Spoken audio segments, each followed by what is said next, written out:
KTRH News Time is 7:46. New book out called While America Sleeps, a wake-up call for the post-9/11 era, written by Wisconsin Senator Russ Feingold.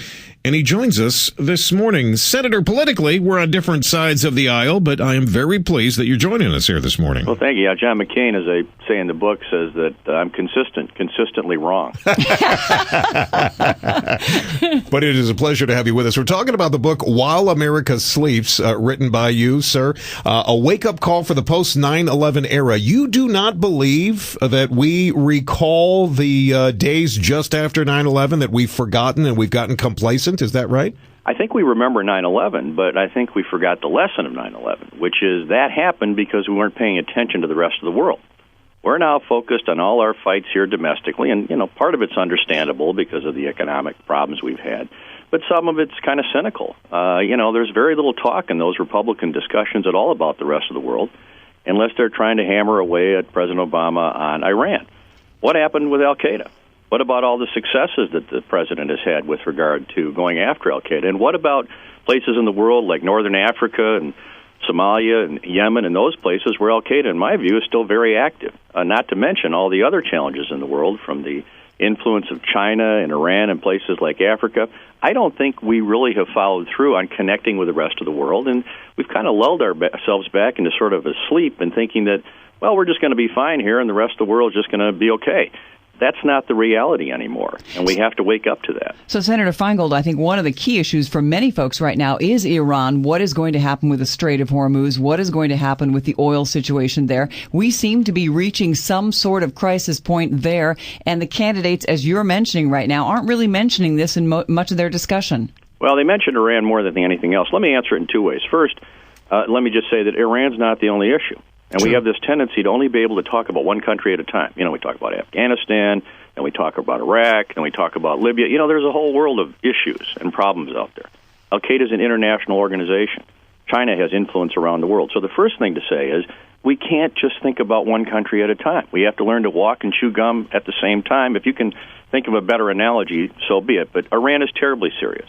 I think there's no way we can let Iran become a nuclear weapons power. I call the senator out on his discussion of Iran next. Stay with us. KTRH News Time is 7:52. We're talking to Wisconsin Senator Russ Feingold. New book out, While America Sleeps. And the senator says that we're not focusing on Iran. Republicans aren't even paying attention.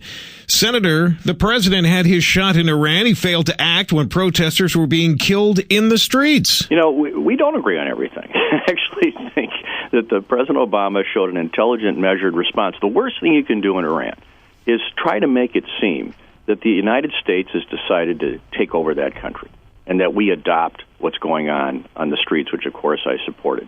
The Iranians remember that we were involved in the killing of their duly elected Prime Minister Mossadegh about 50, 60 years ago. They've never forgotten that. The worst thing President Obama could have done would have made it look like this was an American operation. By the way, this guy you say doesn't follow through, as far as I can tell, Osama bin Laden's not with us anymore, Gaddafi's not with us anymore, al-Awlaki's not with us anymore.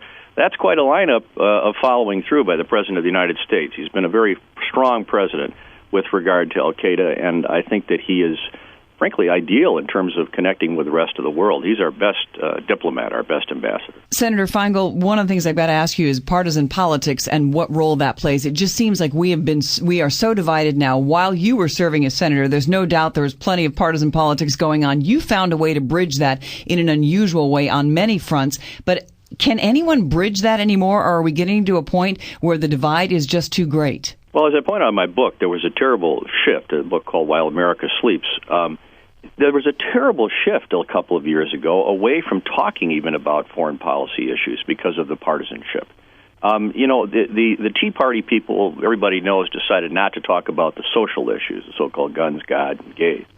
But the other thing they did is say, well, let's not talk about any foreign policy stuff either. We just want to try to hang this economic situation around the president's neck.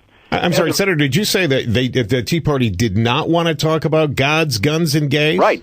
You notice they talked about just the economy. It was a very famous incident there where they said, let's just focus on the economy and what happened with the bailouts and the deficit, and they sort of ruled that out of order. And I know because I did a town meeting in every one of Wisconsin's 72 counties in 2009 and 2010, and they didn't want to talk about that. Well, you should come to Texas, Senator. Well, I have a feeling Texas might be slightly different than Wisconsin in that regard. But the point is, they don't want to talk about what Bush did in foreign policy. They don't want to give the president credit for what he's done in foreign policy that's frankly pretty good. And as a result, you're right, the partisanship has gotten ridiculous on both sides. While America Sleeps, Russ Feingold. You can pick it up at Amazon.com.